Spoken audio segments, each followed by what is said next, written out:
আবু জেহেল আজ থেকে ১৫০০ বছর আগে আমার আপনার নবীকে জেলখানায় আবদ্ধ করার জন্য যে ষড়যন্ত্র করেছিল, বদর প্রান্তে কিন্তু আবু জেহেল খবরটা ভালো হয় নাই।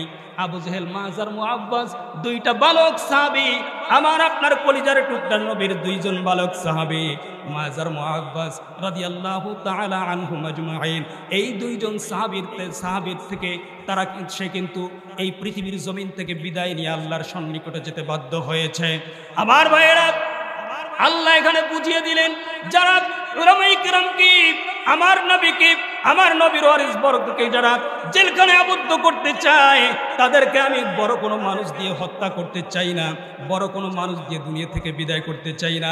মাজার, মুআব্বাসের মতো দুইজন মানুষ হলে এই জালিমদেরকে পৃথিবীর জমিন থেকে পতন করা আমার পক্ষে সম্ভব হয়ে যায়। জোরে কান সুবহানাল্লাহ। এই জন্য ভাইয়েরা, মাজ, মুআব্বাস থেকে ওইখান থেকে শিক্ষা গ্রহণ করলো না, দৃষ্টান্ত নিল না। এই জন্য আমি বলবো, আজকে যারা উলামায়ে কেরামদেরকে হাতের মধ্যে বেরি পড়ায়া, পায়ের মধ্যে বেরি পড়ায়া জেলখানার মধ্যে আবদ্ধ করতে চায়, আজ থেকে ১৫০০ বছর আগের আবু জেহেলের চাইতে আজকের আবু জেহেলরা সব চাইতে টাটকা আবু জেহেল, ঠিক কিনা বলেন? আল্লাহ পাক রব্বুল আলামিন নবীকে জানিয়ে দিলেন, নবীগণ এইটা বলে সিদ্ধান্ত করে তারা ক্ষান্ত হলো না। তারপরে যখন একজন দাঁড়িয়ে বলল না, এটা করা যাবে না, কারণ মুহাম্মদ ইবনে আব্দুল্লাহ আরাবিয়ান সাল্লাল্লাহু আলাইহি ওয়াসাল্লামকে যদি জেলখানায় আবদ্ধ করা হয়, তাহলে তার সাথী সঙ্গীরা বলবে জেলখানার তালা ভাঙবো, মুহাম্মদ সাল্লাল্লাহু আলাইহি ওয়াসাল্লামকে বাহির করে আনবো, ঠিক কিনা বলেন? আবু জেহেল চিন্তা করলো, ঠিক বলেছিস, এটা করা যাবে না, কি করা যায়? তারা চিন্তা করলো, এখন যেই কাজটা করতে হবে সেটা হলো মুহাম্মদ ইবনে আব্দুল্লাহর নিবন্ধন বাতিল করে দিতে হবে। আমার ভাইরা, আপনারা জানেন ইসলামের নিবন্ধন বাতিল করার ষড়যন্ত্র করেছিল, ইসলামিক দলের নিবন্ধন বাতিল করার ষড়যন্ত্র করেছিল। আজ থেকে ১৫০০ বছর আগে আবু জেহেলের মতো টাটকা কাফের নিবন্ধন বাতিল করার তার বাতিল করার জন্য যে ষড়যন্ত্র আসছিল, বদরের প্রান্তে মাজার, মুআব্বাস দ্বারা থাপ্পড় দিয়ে পৃথিবী থেকে বিদায় করে দিয়েছে। আজকে যখন নিবন্ধন বাতিল করে দিল, ৫ দিনের মধ্যে যেই জালিমেরা নিবন্ধন বাতিল করার ষড়যন্ত্র করলো, ৫ দিনের মধ্যে বাংলাদেশ থেকে তারা একদম দিল্লির মাউবাড়িতে যায় পৌঁছায় দিল। জোরে বলেন ঠিক না বেঠিক? আল্লাহ বন্ধু শুন রে, সময় তো যায় ধীরে চলে, বন্ধু শুন রে, সময় তো যায় ধীরে চলে। সময় হলো অমূল্য ধন, সময়ই সম্পদ, সময় হলো ভবিষ্যতের বুনিয়াদ, সময় হলো অমূল্য ধন, সময়ই সম্পদ, সময় হলো ভবিষ্যতের বুনিয়াদ। বন্ধু শুন রে, সময় তো যায় ধীরে চলে, বন্ধু শুন রে, সময় তো যায় ধীরে চলে। সময় যদি যায় চলে, পাইবা না রে কুল, দিন থাকিতে ঠিক করে নাও জীবনের সব ভুল। সময় যদি যায় চলে, পাইবা না রে কুল, দিন থাকিতে ঠিক করে নাও জীবনের সব ভুল। বন্ধু শুন রে, সময় তো যায় ধীরে চলে, বন্ধু শুন রে, সময় তো যায় ধীরে চলে, বন্ধু শুন রে, সময় তো যায় ধীরে চলে।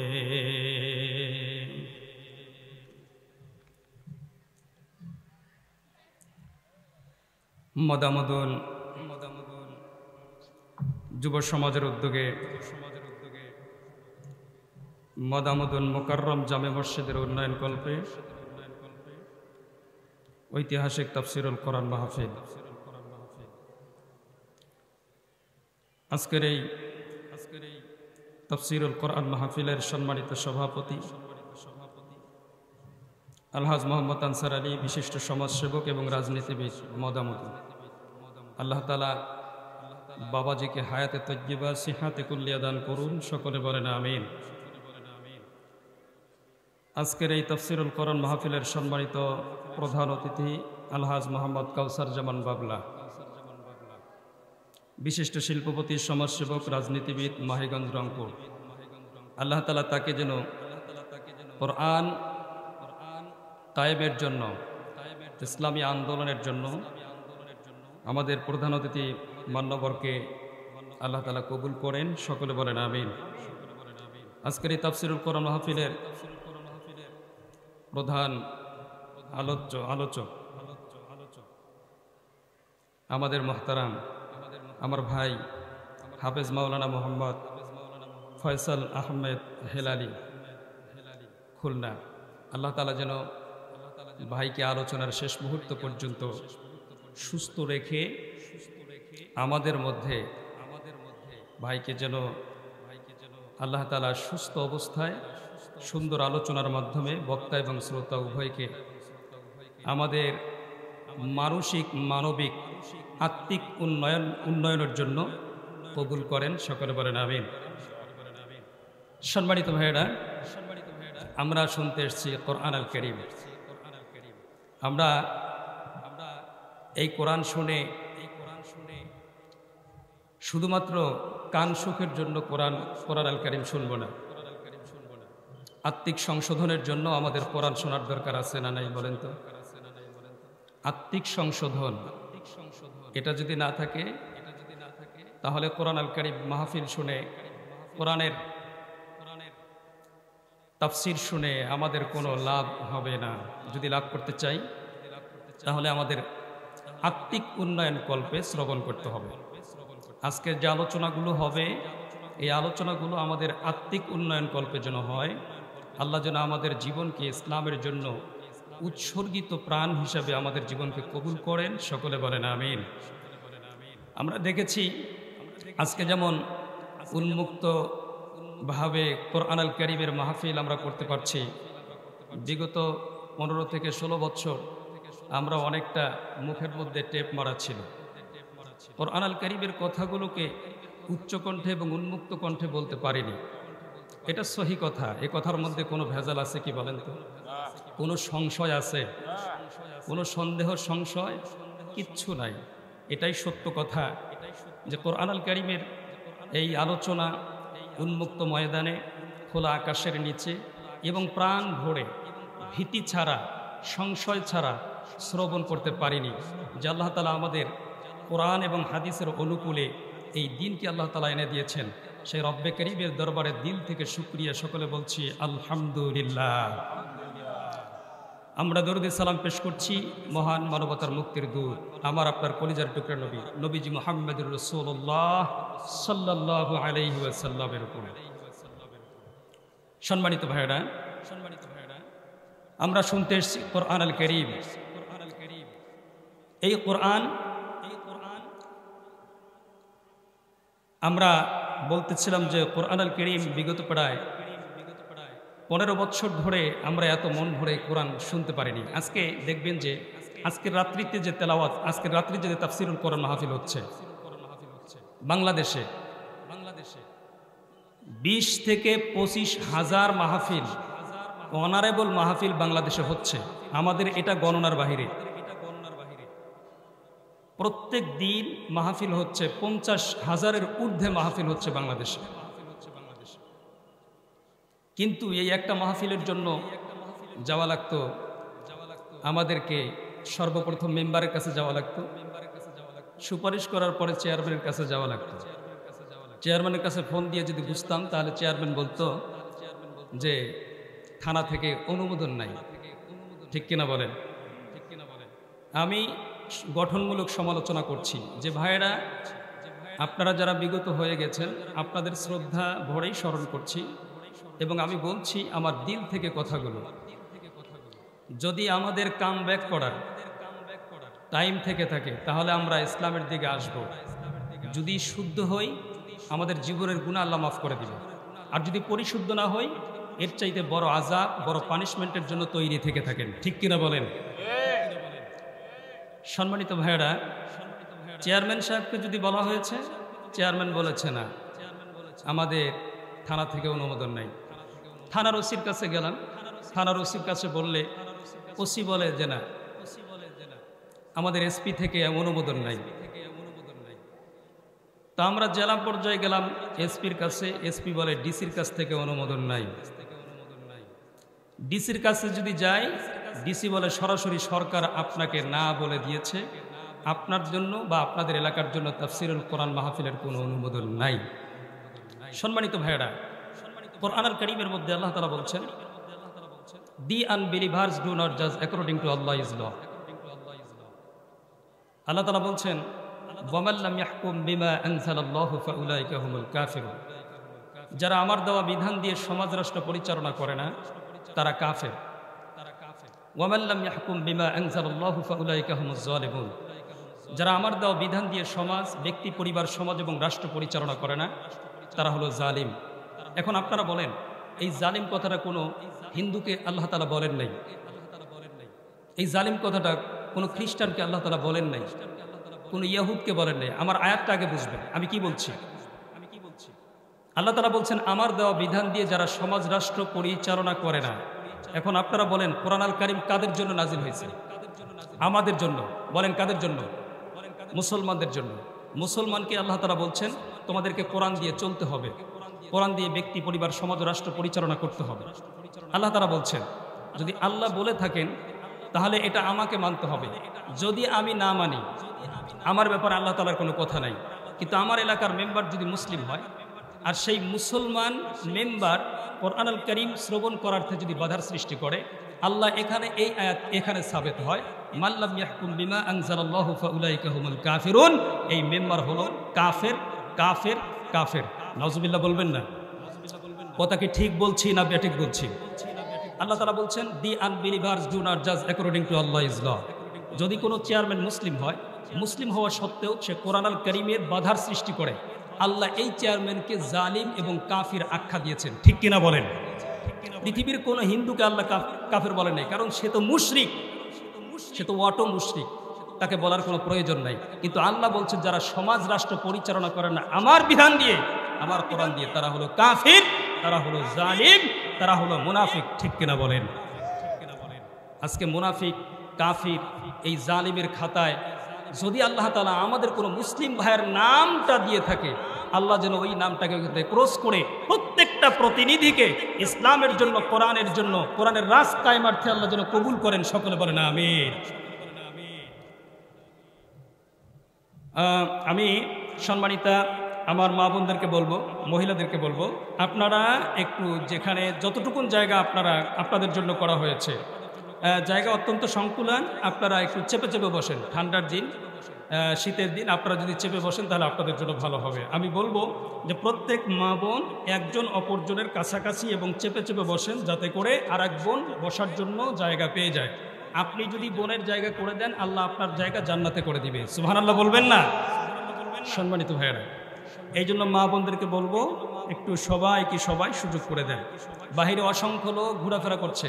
আমার সম্মানিত ভাইদেরকে বলবো, যারা দোকান খামারে ঘোরাফেরা করছেন, আপনারা মাহফিলের প্যান্ডেলে এসে বসে পড়েন। যদি বসে পড়েন, আপনার কপাল ভালো, আল্লাহ যেন সবাইকে কোরআনের ময়দানে কবুল করেন। সকলে বলেন আমিন। সম্মানিত উপস্থিতি, এই জন্য কোরআনুল কারীম আলোচনার পথে যারা বাধার সৃষ্টি করে, তারা হলো কাফের, তারা হলো জালিম, তারা হলো মুনাফিক। জোরে বলেন, এই কথাটা, এই অ্যানাউন্সমেন্টটা, এই মাইকিংটা কে করেছেন? আল্লাহ। আল্লাহ রাব্বুল আলামিন বলেন, وقال الذين كفروا لا تسمعوا لهذا القرآن والغوا فيه لعلكم تغلبون। রব্বুল আলামিন ১৫০০ বছর আগে আমার আপনার নবী মুহাম্মদুর রাসূলুল্লাহ সাল্লাল্লাহু আলাইহি ওয়াসাল্লাম কর্তৃক জানিয়েছেন, আমার আপনার নবী যখন কোরআনুল কারীমের দাওয়াত দিতেছিল, কোরআন আল কারীমের এই ব্যাখ্যা এবং বিশ্লেষণ মানুষের সামনে প্রেজেন্টেশন করেছিলেন। এন্ড দ্য মিন টাইমে আবু জেহেল, উতবা, সাইবা, আবু লাহাব, এই মানুষগুলো তাদের দিলের মধ্যে খারাপ লেগে গেল। তারা চিন্তা করলো, এই মুহূর্তে যদি মুহাম্মদ ইবনে আব্দুল্লাহ, আমরা বলি আরবিয়ান সাল্লাল্লাহু আলাইহি ওয়াসাল্লাম, তার মিশনকে যদি আমরা আজকে যদি বাধার সৃষ্টি করতে না পারি, বাধা দিতে না পারি, তাহলে আমাদের বড্ড বড় অসুবিধা হয়ে যাবে। এই জন্য আবু জেহেল, উতবা, সাইবা, আবু লাহাব, আবু সুফিয়ান তখন ইসলাম ধর্ম গ্রহণ করেননি। সবাইকে ডাক দিয়ে পরিসভার মধ্যে, আবু জেহেল পরিসভার মধ্যে একটা অ্যানাউন্সমেন্ট করে দিল, একটা ঘোষণা করে দিল। সেই ঘোষণাটা হলো এমন, আল্লাহ পাক রব্বুল আলামিন বলেন, সেই ঘোষণাটা আবু জেহেল যেটা বলেছেন আল্লাহ তাআলা সেটা কোট করেছেন। রব্বুল আলামিন বলেন, আবু জেহেল বলেছিল, লা তাসমাউ লিহাদাল কুরআন, তোমরা যারা মুহাম্মদ ইবনে আব্দুল্লাহ কোরআন আল কারীম তেলাওয়াত করে, কোরআন আল কারীমের তেলাওয়াত, কোরআন আল কারীমের তাফসীর করে, খবরদার তোমরা সেখানে যাবে না। কারণ হলো তোমরা তো যাবেই না। আলগাউ ফিহি, পক্ষান্তর যেখানে কোরআন আল কারীমের মাহফিল হবে, কোরআন আল কারীমের তাফসীর হবে, কোরআন থেকে দার্স দেবে, কোরআন থেকে আলোচনা করবে, কোরআন থেকে তেলাওয়াত করবে, ওই জায়গার মধ্যে তোমরা যা 144 জারি করবা। আল্লাহ পাক রব্বুল আলামিন বলেন, আবু জেহেল এই কথাটাই বলে ক্ষান্ত হলো না। তারপরে সে বলল, আলগাউ ফিহি লাআল্লাকুম তাগলিবুন, সে বলল তোমরা যদি এই পথ পদ্ধতি অবলম্বন করতে পারো তাহলে তোমরা বিজয় হবে। নাউজুবিল্লাহ বলেন। এখন আপনারা বলেন তো দেখি, কোরআন আল কারীম শ্রবণ করা, মানুষের মাঝখানে বাধার সৃষ্টি করা, এটা কাফের মুশরিকদের একটা বিজয়ের একটা পথ পদ্ধতি তারা মনে করেছিল। আজকেও যারা ওই পথ পদ্ধতি অনুকরণ করে কোরআন আল কারীমের মাহফিলে 144 জারি করেছিল, আমি তো মনে করি তারা আবু জেহেলের চাইতে কম না, আমি তো মনে করি তারা আবুল হাবের চাইতে কম না, আমি তো মনে করি তারা উতবা সাহেবার চাইতে কম না। এই জন্য রব্বুল আলামিন বলেন, যেই মানুষগুলো কোরআন আল কারীমের মাহফিলে বাধার সৃষ্টি করেছিল, আল্লাহ পাক রব্বুল আলামিন সেই মানুষগুলোর ব্যাপারে জানিয়ে দিলেন, আবু জেহেল যেইভাবে জাহান্নামে যাবে, উতবা যেইভাবে জাহান্নামে যাবে, সাইবা যেইভাবে জাহান্নামে যাবে। রব্বুল আলামিন বলেন, আজকের নব্য আবু জেহেলরা সেই পথ পদ্ধতি অনুকরণ করে যদি মাহফিলের মধ্যে বাধার সৃষ্টি করেছে, তারাও আবু জেহেলের সঙ্গে জাহান্নামের মধ্যে পতিত হবে, ঠিক কিনা? আল্লাহ পাক রব্বুল আলামিন জানায় দিলেন, নবী গো আপনি জানায় দেন, পৃথিবীর সকল মানুষকে জানায় দেন, এই পথ পদ্ধতি অবলম্বন করেই তারা ক্ষান্ত হলো না, আপনার ব্যাপারেও তারা ষড়যন্ত্র করে ফেললো। কি ষড়যন্ত্র করে ফেললো? এই জাল তো বুনন করতে পারলো না, জালটা বুনন করে শেষ করতে পারলো না। কারণ মুহাম্মদ সাল্লাল্লাহু আলাইহি ওয়াসাল্লাম যেখানে আলোচনা করে, কোরআনের কথা বলে, সেখানে মানুষগুলো ওত পেতে থাকে শুধু কোরআন শ্রবণ করার জন্য। অতএব মুহাম্মদ ইবনে আব্দুল্লাহকে এখানে আটক করা যাবে না। আসো আমরা পরিসভার মধ্যে আরেকটা সিদ্ধান্তে উপনীত হই। আবুল আহাব বলল, স্যার আপনি বলেন কি এমন সিদ্ধান্ত নেওয়া হবে? উতবা বললেন, বলেন আপনি কোন সিদ্ধান্ত নিলে আমাদের জন্য সবচাইতে ভালো হবে? মুহাম্মদ তো আমাদের অর্গানাইজেশন থেকে ডিলিট হয়ে গেছে, আমাদের স্টাফ থেকে বাতিল হয়ে গেছে, নতুন ধর্ম ইসলাম চালু করেছে। অতএব ইসলামের মিশনকে যদি বন্ধ করতে হয়, কোন সিদ্ধান্ত আমাদের নিয়ে হয়, কোন সিদ্ধান্ত নিলে আমাদের জন্য সবচাইতে ভালো হয় আপনি বলে দেন। আবু জেহেল বলল, তখন আল্লাহ পাক রব্বুল আলামিন সেই আবু জেহেল, উতবা, সাইবা, আবু লাহাব, ওই মক্কার কাফিরদের যেই কথাটা মক্কার কাফিররা বলেছিল, রব্বুল আলামিন সেই কথাটা কোরআন আল কারীমের মধ্যে কোট করে দিলেন। আল্লাহ বলেন, وَإِذْ يَمْكُرُ بِكَ الَّذِينَ كَفَرُوا لِيُثْبِتُوكَ أَوْ يَقْتُلُوكَ أَوْ يُخْرِجُوكَ وَيَمْكُرُونَ وَيَمْكُرُ اللَّهُ وَاللَّهُ خَيْرُ الْمَاكِرِينَ।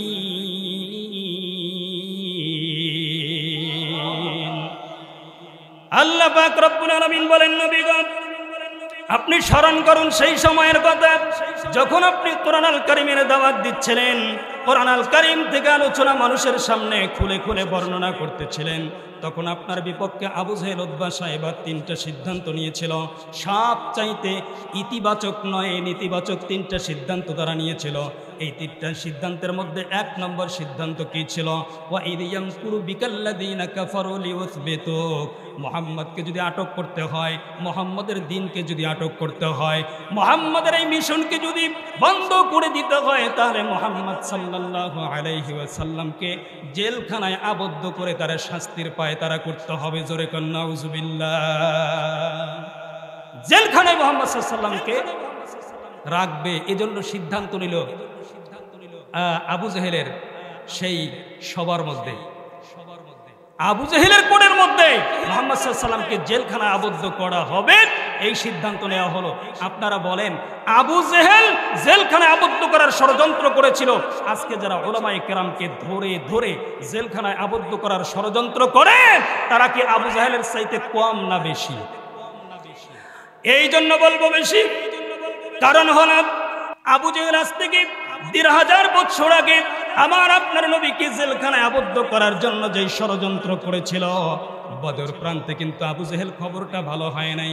আবু জেহেল, মাজার, মুআব্বাস 2টা বালক সাহাবী, আমার আপনার কলিজার টুকরা নবীর 2 জন বালক সাহাবী, মাজার, মুআব্বাস রাদিয়াল্লাহু তাআলা আনহুম আজমাইন।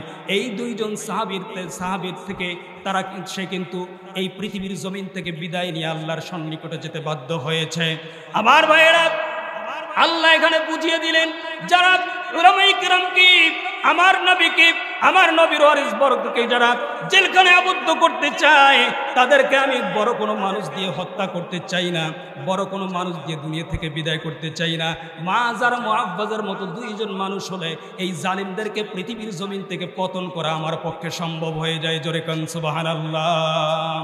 এই জন্য ভাইয়েরা, মাজ, মুআব্বাস থেকে ওইখান থেকে শিক্ষা গ্রহণ করলো না, দৃষ্টান্ত নিল না।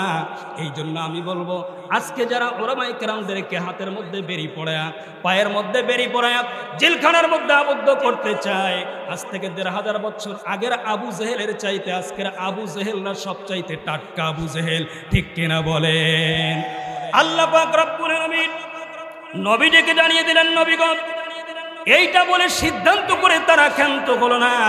তারপরে যখন একজন দাঁড়িয়ে বলল, না এটা করা যাবে না, কারণ মুহাম্মদ ইবনে আব্দুল্লাহ আরাবিয়ান সাল্লাল্লাহু আলাইহি ওয়াসাল্লামকে যদি জেলখানায় আবদ্ধ করা হয়, তাহলে তার সাথী সঙ্গীরা বলবে জেলখানার তালা ভাঙব, মুহাম্মদ সাল্লাল্লাহু আলাইহি ওয়াসাল্লামকে বাহির করে আনবো। ঠিক কিনা বলেন? আবু জেহেল চিন্তা করলো, ঠিক বলেছিস, এটা করা যাবে না, কি করা যায়? তারা চিন্তা করলো, এখন যেই কাজটা করতে হবে সেটা হলো মুহাম্মদ ইবনে আব্দুল্লাহর নিবন্ধন বাতিল করে দিতে হবে। আমার ভাইরা, আপনারা জানেন ইসলামের নিবন্ধন বাতিল করার ষড়যন্ত্র করেছিল, ইসলামিক দলের নিবন্ধন বাতিল করার ষড়যন্ত্র করেছিল।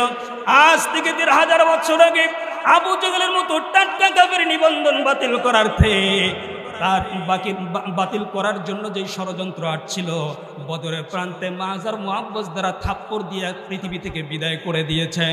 আজকে যখন নিবন্ধন বাতিল করে দিল, 5 দিনের মধ্যে যেই জালিমেরা নিবন্ধন বাতিল করার ষড়যন্ত্র করলো, 5 দিনের মধ্যে বাংলাদেশ থেকে তারা একদম দিল্লির মাউবাড়িতে যায় পৌঁছায় দিল। জোরে বলেন ঠিক না বেঠিক?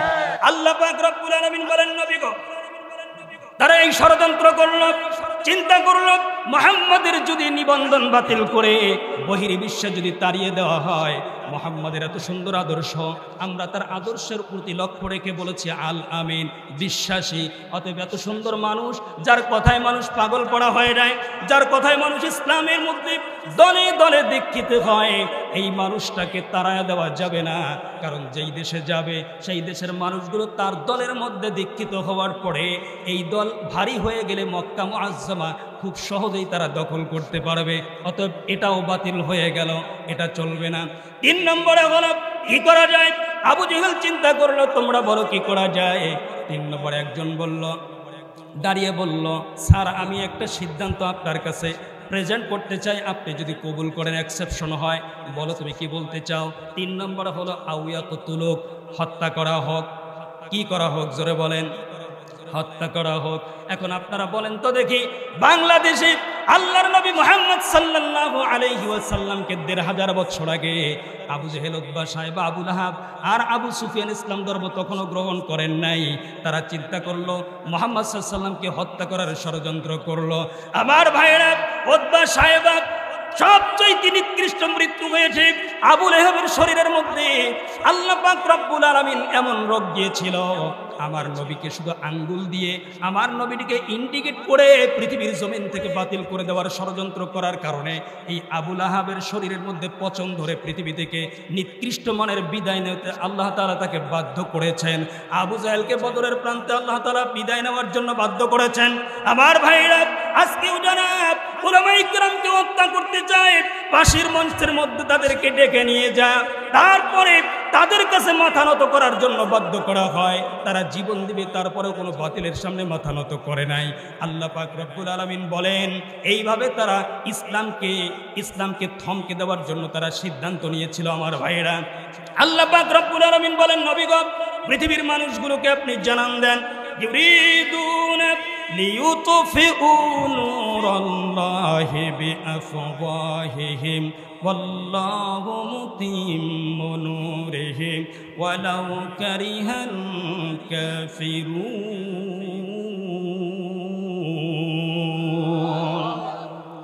আল্লাহ পাক রব্বুল আলামিন বলেন, হত্যা করতে চাইলো পারলো না, দেশ থেকে বাতিল করে দিতে চাইলো, নিবন্ধন বাতিল করে দিতে চাইলো, দিল না, দিতে পারলো না। হত্যা করতে চাইলো, তারপরে জেলখানায় আবদ্ধ করতে চাইলো, পাইলো না। আল্লাহ পাক রব্বুল আলামিন বলেন, নবী গো, ইউরিদুনা লিইউতফিউ নূরাল্লাহি বিআফওয়াহিহিম ওয়াল্লাহু মুতিম্মু নূরিহি ওয়ালাউ কারিহাল কাফিরুন। আমার দ্বীনকে তারা স্তব্ধ করে দিতে চায়, আমার এই কোরআনের নূরকে, ইসলামের নূরকে তারা নির্বাপিত করতে চায়। রব্বুল আলামিন বলেন, আল্লাহু মুতিম্মু নূরিহি ওয়ালাউ কারিহাল কাফিরুন। আমি আমার দ্বীনকে প্রজ্বলিত করব, আমি আমার দ্বীনকে প্রতিষ্ঠিত করব। এতে করে আবু জাহেলের কলিজার মধ্যে যতই জ্বালা যন্ত্রণা হোক না কেন, জোরে বলেন ঠিক কিনা? আমার ভাইরা, আজকে কোরআন আল কারীমের এই কথাগুলো উন্মুক্ত মঞ্চে, উন্মুক্ত কণ্ঠে বলতে পারার জন্য ও মুসলমান, আমরা খুশি না বেজার? আল্লাহ পাক রব্বুল আলামিন এই জন্য কোরআন আল কারীমের মধ্যে সুন্দর করে পরে বলেছেন, ওয়া মাকারু ওয়া মাকারাল্লাহু আল্লাহু খায়রুল মাকিরিন।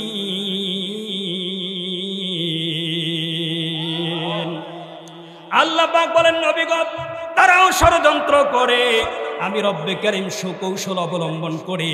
এখন আপনারা বলেন, তাদের ষড়যন্ত্র সফল হবে না আমার আল্লাহর সুকৌশল সফল হবে? আল্লাহর সুকৌশল সফল হবে।